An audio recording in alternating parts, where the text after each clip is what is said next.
Just Hockey Show. I'm a Trev. It's too sweet. Anyway, I got this while I was at a family function, but otherwise I would have did this a little sooner.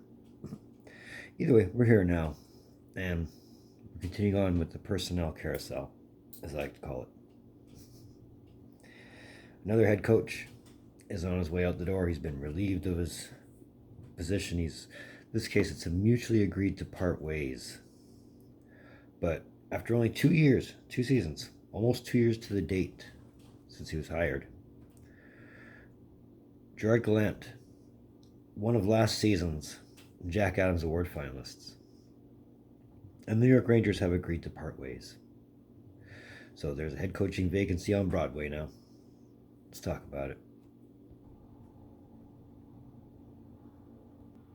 So, brief little history lesson for you. Gerard Gallant was hired on June 14th, 2021, which we did cover here. You can follow the link just above you. After the New York Rangers decided to part with David Quinn, which we've covered here. Now, in 2 years under Gerard Gallant, the Rangers had a record of 99 wins, 46 losses, and 19 extra time losses, which equals out to a .662 points percentage, with their best season under Gallant being the 21-22 season, where the Rangers finished with 110 points, made the playoffs for the first time in 2 years, I think it was at the time, and came to a Game 6 at the Eastern Conference Finals before losing to eventual Stanley Cup finalists, the Tampa Bay Lightning.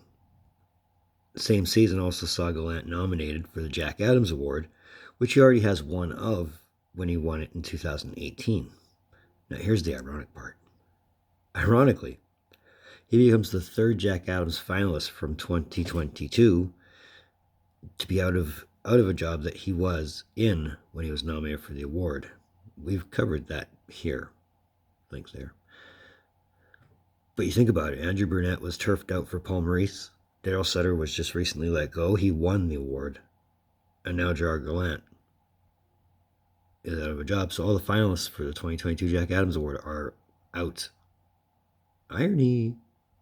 But the playoff success didn't extend beyond last season as this season. Well, they went all out as far as what they acquired at the trade deadline.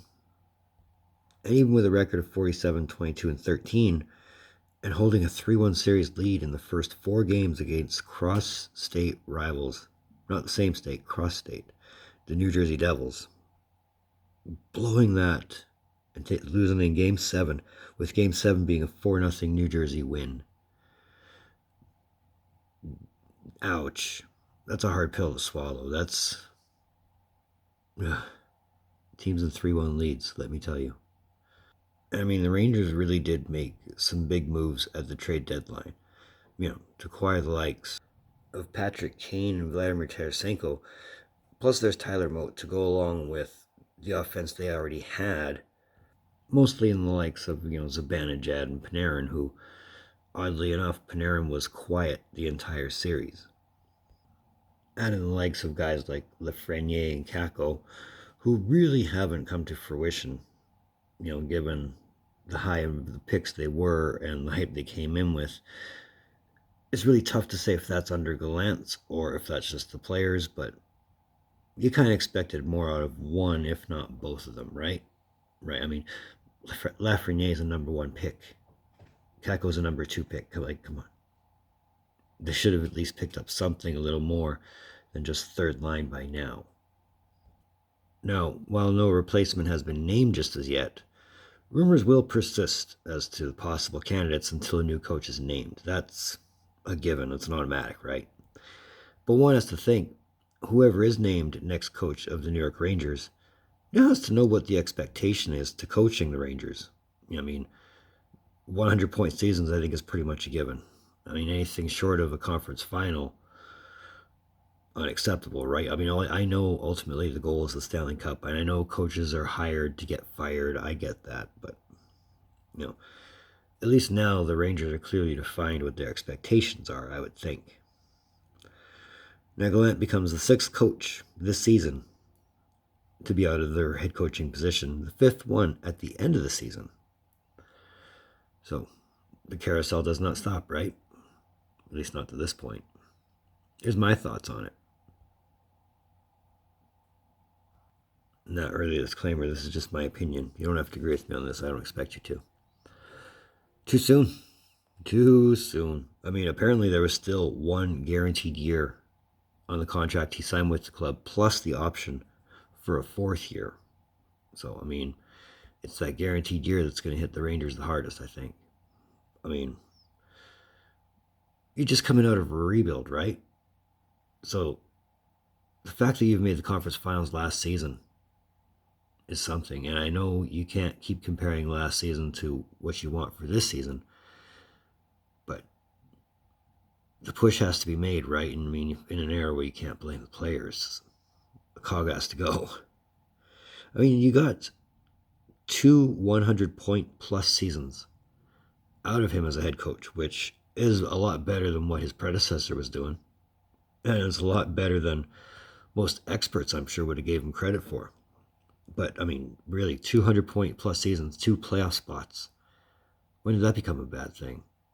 I mean, if it was a consistent losing in the first round, I get it. But, I mean, 2 good years of playoff hockey, both years. I mean, yeah, one was longer than the other, but it's still playoff success. I mean, how many other teams didn't make the playoffs? Right? But I understand expectations can be high, and most times they are.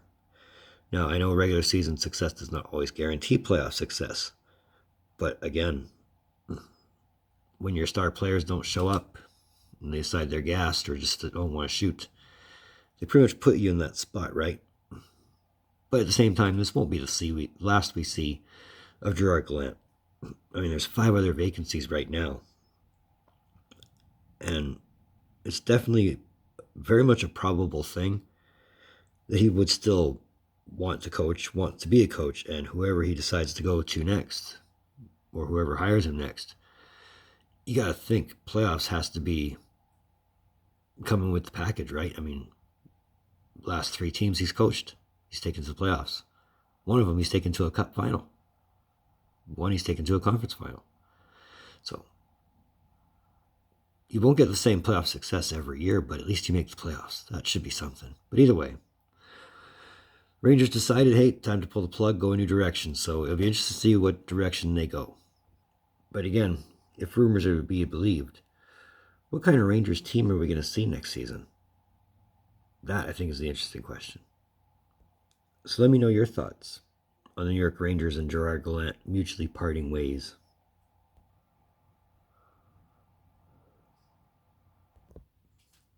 Another one of Trevs Hockey Shows. I want to thank you for tuning in. Don't think I don't appreciate the gesture, especially if you're still here. It's a great thing for both of us, for everybody involved. Let's not think that's a terrible thing at all. But since you are here, if you're here, say hi, hit that like. If you dig what I'm doing, hit that like. If you want, that red button says subscribe all over it. Come on, we're still going for 250. We're almost at 210. It'll make you feel good. Let's do it up. That social that I never use, it's still in the description down below. Let's move forward. Well, who knows? I might be able to bring you something more tomorrow too, but Monday to Friday, should have at least one video per day. But either way, in the meantime, and in between time, be able to look for more videos from Trev. Later.